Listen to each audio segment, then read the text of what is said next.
Hola chicas, espero que ustedes estén bien junto a sus familias. Hoy les he preparado un power para que comencemos con estas nuevas clases que ahora nos corresponde realizar. Ya no tenemos clases presenciales y espero que este power sobre las características de la literatura de la época contemporánea les sirva para clarificar algunas ideas, para complementar otras que ustedes han ido recibiendo en las actividades que he mandado durante la semana. Bien, vamos entonces a lo que nos compete. Contexto histórico del siglo XX. Muchos son los conflictos que surgen y forman parte del siglo XX. Conflictos sociales, una burguesía confiada en el progreso, consolidando sus ideales.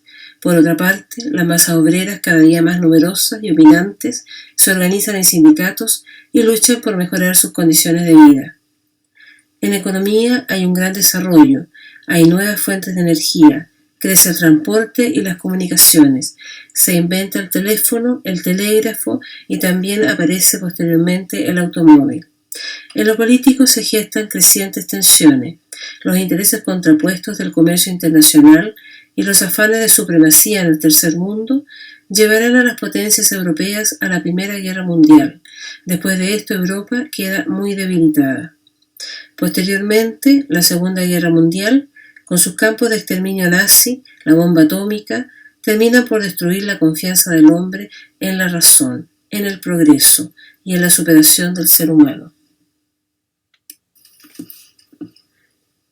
Temas recurrentes de la literatura contemporánea. Primero, sentido de la existencia. El hombre contemporáneo se preguntará por su existencia. ¿Qué significa existir? ¿Quién soy yo? ¿Cuál es la importancia de mi vida? ¿Por qué vivo? ¿Por qué tengo que morir? Y al no tener una respuesta clara frente a estas interrogantes, se produce en él una angustia vital. ¿Por qué? Porque siente que su vida en realidad es un camino a la muerte. Y esto a él le va a provocar una angustia tremenda, un desamparo absoluto, porque va a tener al final la certeza de que lo único que no puede cambiar en su vida es la muerte, porque eso es algo irremediable. Segundo tema, soledad e incomunicación. El hombre de esta época no tiene nada muy seguro ni muy confiable en esta realidad. Y eso lo ha llevado a convertirse también en un ser individualista, en un ser centrado en sí mismo. Y esto también lo va a llevar a la soledad, porque no va a tener muchas armas para comunicarse con el otro, para salir al encuentro con el otro. Y a la larga esto le va a ir provocando también un vacío existencial, algo que no puede llenar con nada. Tercer tema, búsqueda de la identidad propia y grupal. Hay un anhelo por descubrirse a sí mismo, de saber cómo soy, qué sentido tienen mis actuaciones. Ojalá de buscar al otro para identificarme mejor y poder resolver también mejor mis problemas, mis dificultades. Hay un cierto anhelo por el vínculo humano, pero esto no se da en la generalidad y en la mayoría. Son algunos aspectos en algunas personas. Cuarta característica, inabarcabilidad de la realidad. La realidad ya no se percibe como antes, ya no es clara, ya no es única, ya no es ordenada, no es coherente. Ahora la realidad es ambigua, es diversa, es compleja, es múltiple. El narrador ya no puede contar una historia lineal, es decir, desde su inicio hacia el final. No. Ahora la historia puede estar formada por múltiples puntos de vista de distintos narradores y el lector tiene que armar ahí toda la historia para poder entenderla. Quinta característica: ilogicidad del mundo. Todo lo que ocurre en el mundo, la violencia, la muerte, las injusticias, son un claro ejemplo de un mundo donde solo reina lo irracional, lo absurdo. Y esto se refleja en la temática de las obras literarias, donde se muestran mundos incoherentes con personajes absurdos. Un ejemplo de esto es el teatro del absurdo. Sexta característica: la literatura como tema de sí misma. Al escritor contemporáneo le interesa también reflexionar sobre su propia creación, como una necesidad para autoafirmarse y para saber para qué escribo, con qué finalidad, qué problemas técnicos es necesario resolver. Y esto se refleja claramente en los manifiestos que algunos grupos vanguardistas han escrito para mostrarnos su forma particular de ver el arte y la literatura. Rasgos formales generales de la literatura contemporánea. El primero, fusión del tiempo y del espacio en la narración. Ambos conceptos deben aparecer unidos, fusionados, ¿ya? Las alteraciones que ocurren en el tiempo también ocurren en el espacio. Si la narración se traslada temporalmente hacia el pasado, el espacio igualmente tiene que estar en el pasado. No es el mismo que se refleja en el presente. Entonces, ambos, tiempo y espacio, deben estar fusionados. Segunda característica: percepción difusa de la realidad. Como la realidad para el hombre contemporáneo es extraña, es rara, es compleja, el personaje que se muestra en las obras literarias también debe tener esa percepción, también debe estar extrañado con lo que lo circunda, también debe sentirse que no entiende muchas cosas, que hay mucha incoherencia, que vive en un mundo complejo, de que no tiene nada claro. Entonces, eso también debe estar reflejado en el actuar de los personajes. Tercera característica: distintos puntos de vista en los narradores. La realidad ya no es única, sino que es múltiple, por lo tanto también vamos a tener distintos narradores en las novelas que nos van a contar historias de distintos personajes bajo sus puntos de vista diferentes. Tradicionalmente teníamos un solo narrador que contaba una historia desde el inicio hasta el final. Ahora vamos a tener más de un narrador que nos puede contar un mismo hecho de distintos puntos de vista, o nos puede contar varios hechos y bajo distintos puntos de vista. Cuarta característica: simultaneidad de género, estructura de técnicas clásicas. Se rompe con lo tradicional, ya no se mantiene lo que es lo habitual, sino que se estructuran las obras también de manera distinta.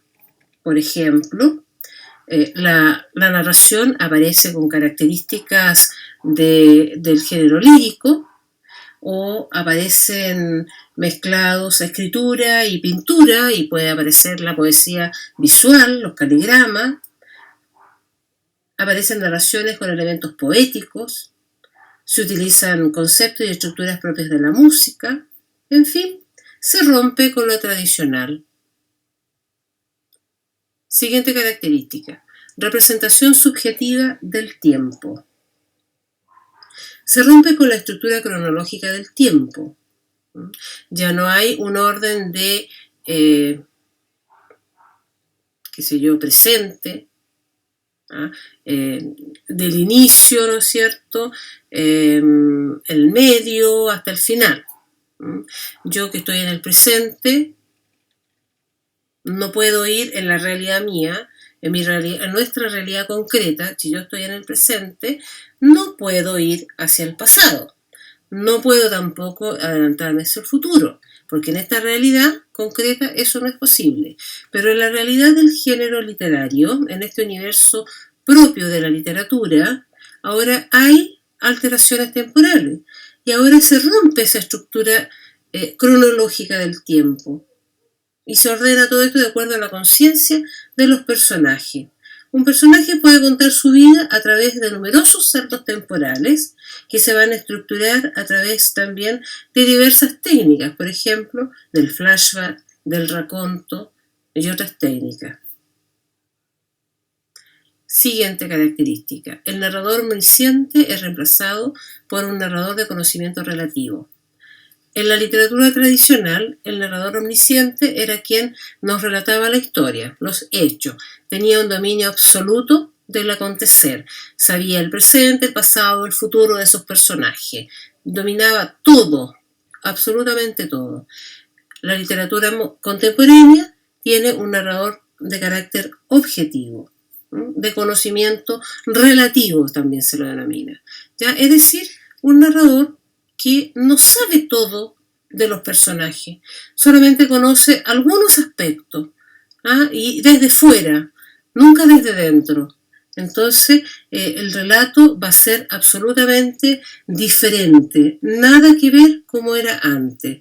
Se percibe la realidad, por tanto, muy parcial. Y en este sentido es el lector el que va a tener muchas veces que ir hilando las historias, hilándolo todo, porque no nos van a entregar en los textos la respuesta a todas las interrogantes que se pueda plantear.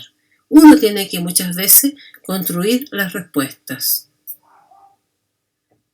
La siguiente característica dice que el mundo se percibe desde la simultaneidad y de una manera fragmentaria.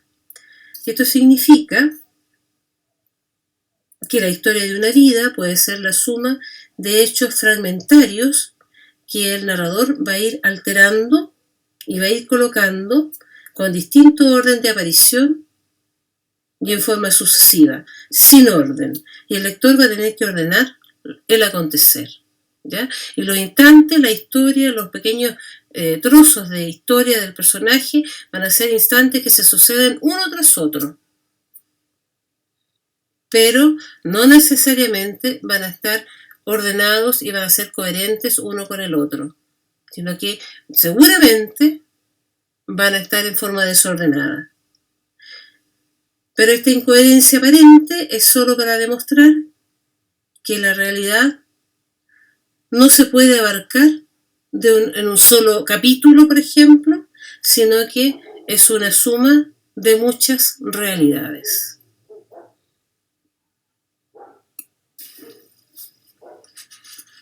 Movimientos artísticos que surgen en esta época. Las vanguardias artísticas son aquellas, las llamadas los ismos en la historia del arte, ¿no? Surgen como una respuesta o defensa del arte frente a esta realidad hostil y amenazante de la época contemporánea, cuyos temas, ¿no es cierto?, van a ser la angustia y la soledad. Vanguardias artísticas como surrealismo, expresionismo, creacionismo, futurismo, dadaísmo, y otras van a ser significativas en esta época, ya que van a tener sus propias características. Cada una de ellas va a tener sus dictámenes propios, ¿no? Van a tener incluso su estructura determinada, cada uno tratando de ser libre como grupo. Después vienen las corrientes existencialistas y el realismo social. El existencialismo considera que la vida humana es un sinsentido y es un absurdo, ya que el ser humano está abocado o se dirige, ¿no es cierto?, hacia la muerte y el olvido. Uno necesariamente nace, se desarrolla y tiene que llegar al último periodo, que es la muerte, y eso es una situación irrevocable. Todos, cada uno de nosotros, la única certeza que tenemos es que un día vamos a morir. Y este planteamiento lo desarrollan bastantes autores que van a ser típicos de esta época, ¿no es cierto? El señor, ¿no es cierto?, Kafka, Ionesco, Sartre, y también otros.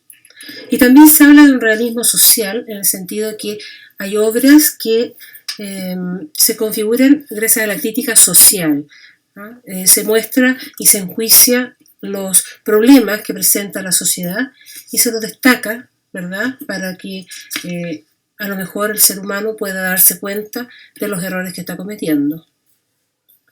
Otro movimiento artístico de esta época es el del teatro del absurdo y del compromiso, ¿no?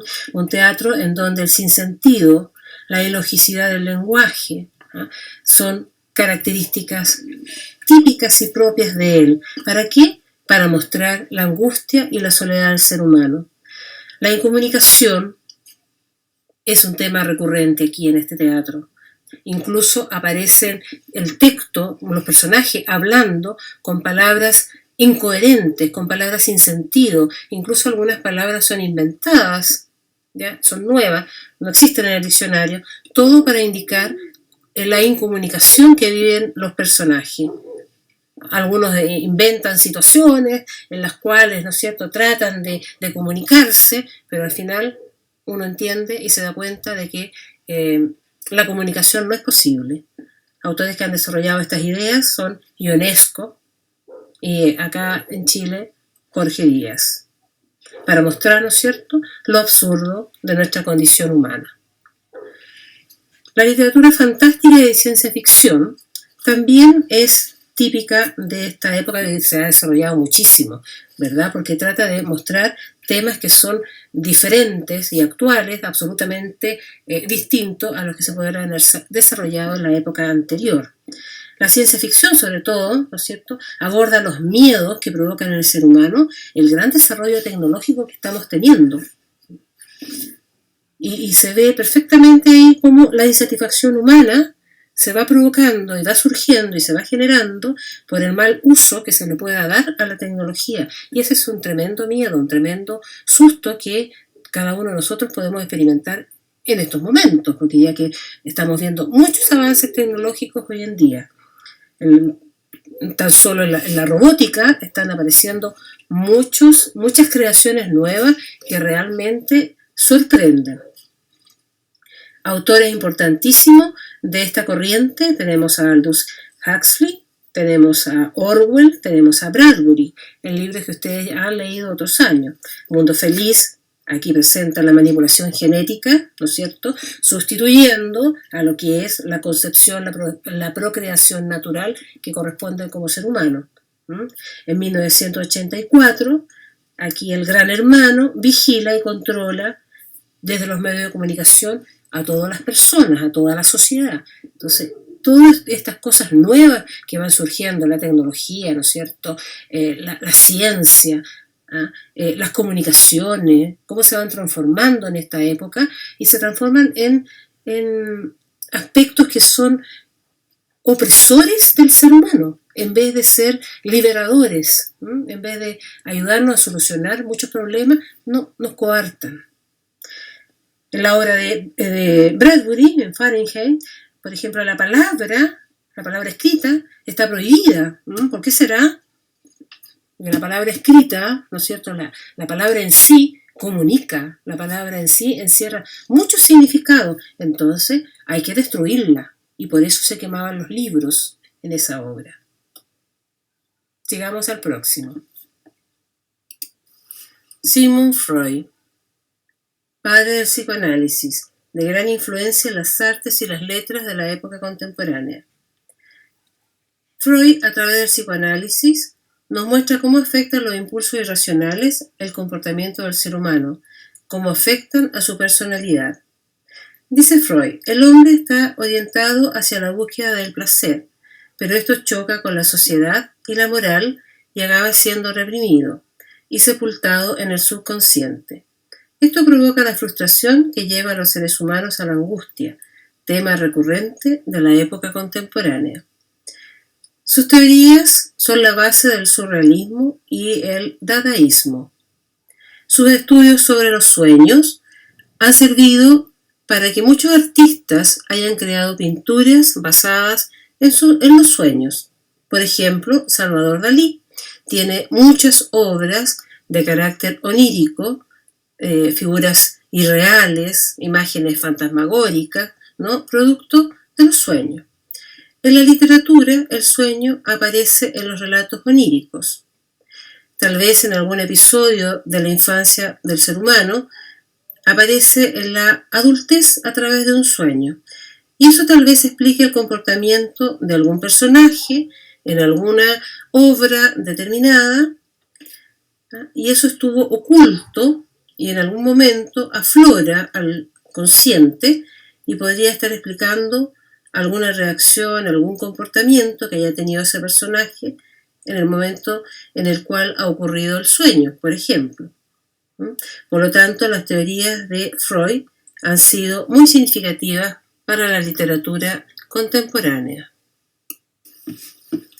Franz Kafka, destacadísimo escritor, autor de La Metamorfosis y El Proceso, en sus obras se reitera el tema del aislamiento del ser humano que queda excluido y no puede encontrar los canales que permitan construir o gobernar su propia realidad. Por esta razón, sus personajes son alienados, es decir, han perdido su identidad, su personalidad, y se han transformado en seres deshumanizados, sin características del ser humano.